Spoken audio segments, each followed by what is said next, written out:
पे जो सारा सिस्टम होगा जैसे जी जी, वो रेलवे स्टेशन की हद तक हमने जो है ना वो काम लिया हुआ है। उसमें हमारे सैनिटरी वर्कर्स, हमारे सफाई वाला अमला मुतय्यन है और उसमें हमारे सुपरवाइजर लगे हुए हैं और उसकी प्रोग्रेस बड़ी अच्छी आ रही है। और उसमें वो 3 स्टेशन है, मारगला, पिंडी सदर और चकलाला, वो तीनों स्टेशन की सफाई हमारे जिम्मे है और उसमें इंशाल्लाह हमारा बड़ा अच्छा काम चल रहा है।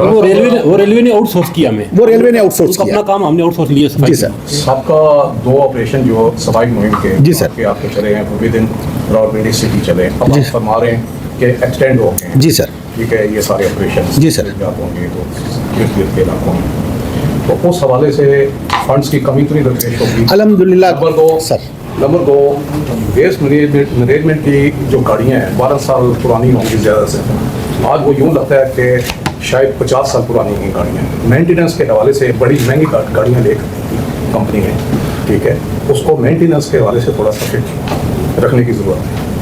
सर बहुत शुक्रिया, आपने ये पॉइंट आउट किया। असल में इशू ये है कि जहाँ पे 22 तहसीलें हैं ना, उसमें से सिर्फ 1-2 तहसीलें जो पिंडी सिटी और सदर की हैं ना, वो हम सेल्फ पे कर रहे हैं और बाकी जो तकरीबन 21 उसको हम एक तहसील गिनते हैं और बाकी जो 21 तहसीलें हैं उस पर कॉन्ट्रैक्टर मोबिलाइज हुआ है, वो आउटसोर्स हुई हैं। कॉन्ट्रैक्टर ने वहाँ की हद तक जो है ना वो गाड़ियाँ बड़ी ज़बरदस्त लेके आया और नई गाड़ियाँ हैं। और जहाँ पे पिंडी की है ना, तो उसमें भी हमने वो गाड़ियाँ ज़रूर, उसमें ये है कि 2014 की वो गाड़ियाँ और उसमें एफिकेसी में थोड़ी सी उसकी कमी आई है, मगर उसके साथ साथ हमने कुछ एडिशनल भी उसके साथ डिप्यूट की है। इंशाल्लाह ऑपरेशन जो है ना वो हम सफ़र नहीं होने देंगे।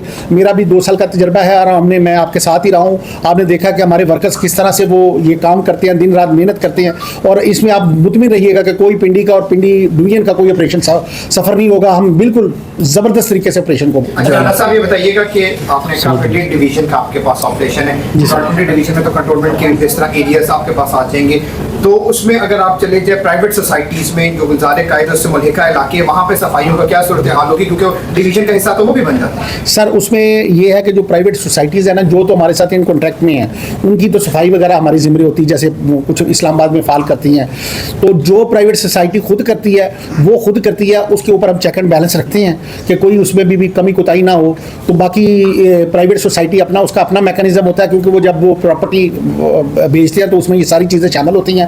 तो बाकी जो शहरी आबादी है उसकी हद तक हम होते हैं। जहाँ तक कंटोनमेंट बोर्ड का ताल्लुक है, कंटोनमेंट बोर्ड का अपना मैकेनिज्म है और उसमें अगर कोई कंप्लेंट सीएम ऑफिस से हमें जनरेट होती है तो हम कोशिश करते हैं कि उनके एरियाज में भी जाकर वो कंप्लेंट को एड्रेस किया जाए। होती है, अगर आपकी कोताही होती है तो हम वो चीज़ भी हाईलाइट करते हैं। इस दफ़ा एक तो ये बताइएगा कि क्या आपको इंस्ट्रक्शन मिली हुई है, और दूसरा खास तौर पे ये बताइएगा कि दही इलाके जो मरीम नवाज का विजन है सीएम साहिबा का कि साफ सुथरा पंजाब दही इलाकों तक भी होना चाहिए, उसके लिए आपके पास कितनी स्ट्रेंथ है और क्या हिसाब है?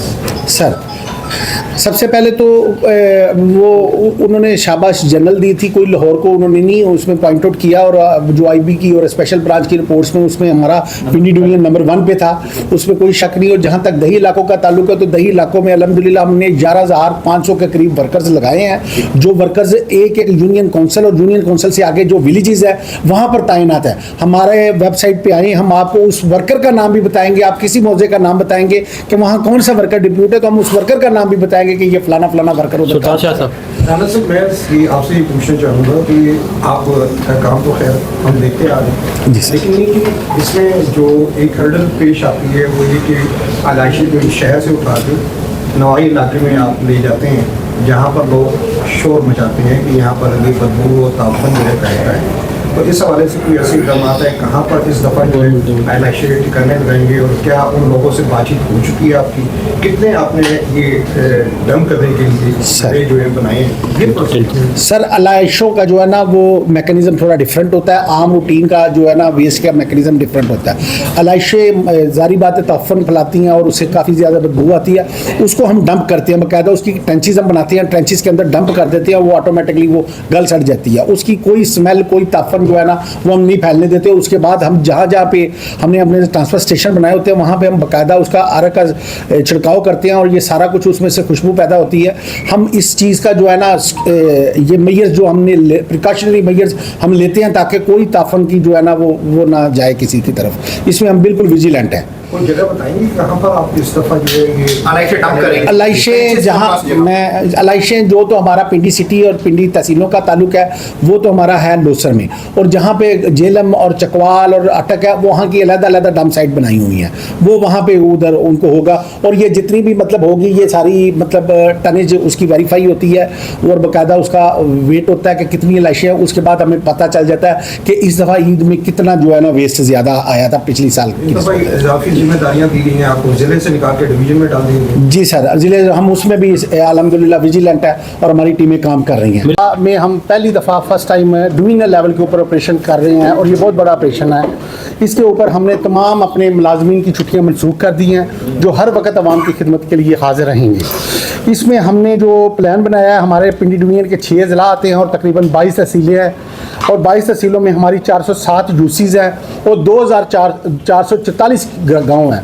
इस दफ़ा पहली दफ़ा हमारा पहले ऑपरेशन जो होता था ना वो सिटी की पॉपुलेशन की हद तक होता था। ये फर्स्ट टाइम गवर्नमेंट ने सुथरा पंजाब के नाम से प्रोग्राम जो किया है, तो हमारा ऑपरेशन जो है ना वो अब rural as well as urban दोनों जगहों पे होगा। अब अलाइशे हमारे जो है ना वो सेंट्री वर्कर्स मुलाजमीन जो है ना वो आपके डोर स्टेप पे होंगे, देहातों में भी और हर जगह पे भी। इस सिलसिले में ईद ऑपरेशन के सिलसिले में हमने तकरीबन 11,687 मुलाजमीन की ड्यूटी लगाई हुई हैं और 2,823 गाड़ियाँ जो है ना वो इसमें हिस्सा लेंगी। इसमें हमारे 73 मुस्तकिल और 168 मोबाइल ट्रांसफ़र स्टेशन होंगे जहाँ पे जो है ना वो ये अलाइशे इकट्ठी की जाएंगी। अच्छा, उसमें 10,26,000 बायोडिग्रेडेबल बैग जो है ना वो हमने आज तक तकसीम कर दिए हैं और वो इंशाल्लाह बाकी कल का दिन भी है, बाकी हम कल भी तकसीम करते रहेंगे। ये इससे पहले जो है ना वो हम इसको करेंगे। इसमें हमारा जो 4,67,500 किलोग्राम चूना जो है ना वो हमने छिड़काव के लिए हर तहसील में भिजवा दिया है और हमारे टॉल फ्री नंबर 1139 पर हर वक्त कंप्लेंट और उसकी रेड्रेसल के लिए हम बैठे हुए हैं। यूनियन के जनरल सेक्रेटरी साहब भी हमारे साथ हैं, हम सारे ऑन बोर्ड हैं। जितनी भी यूनियंस हैं अपने ज़िले लेवल की वो सारी हमारे साथ ऑन बोर्ड है और वो सारी ईद ऑपरेशन में हमारे इसी तरह से शामिल हैं जैसे ये उनके अपने घर का मसला है। और इस मामले में हमने बिल्कुल कोई पहलू तय नहीं करनी और हम आवाम की खिदमत के लिए RWMC की 12 साल तारीख में हमने कभी कोताही नहीं की और इस दफ़ा भी हम पूरी डिवीजन में भी कोई कोताही नहीं करेंगे। और बहुत बहुत शुक्रिया।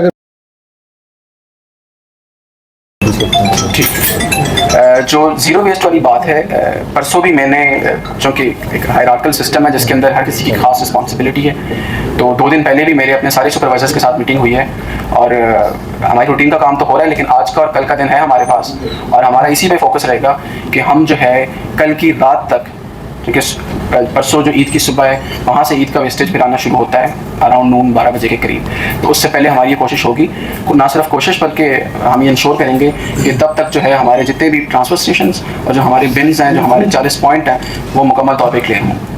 ठीक सर, ये बताइएगा कि आपका जो दूसरा क्वेश्चन था कि क्या ऑफिसर्स भी वहाँ पे जो है वो एरिया में मौजूद होंगे कि नहीं, तो इसमें मैं आपको बताता चलूँ कि हमारे DGML major general Irfan Ahmed Malik साहब और हमारे जो स्टेशन कमांडर हैं ब्रिगेडियर अहमद नवाज़ साहब और हमारे CEO सैयद अली इरफान रिजवी साहब ने जो है वो ये खसूसी हिदायत की हैं नासिर साहब को और मुझे, नासिर साहब बीइंग डिप्टी CEO और I being the additional CEO cantonment board Rawalpindi और हमारे असिस्टेंट सेक्रेटरी जो हैं इमरान साहब, हम तीनों जो है वो फील्ड में तीनों दिन अवेलेबल होंगे और विज़िट भी करेंगे और हमारा जो सैनिटेशन का स्टाफ है हम उसके साथ साथ जो है वो वहाँ पे फील्ड में इंशाल्लाह आपको मौजूद मिलेंगे।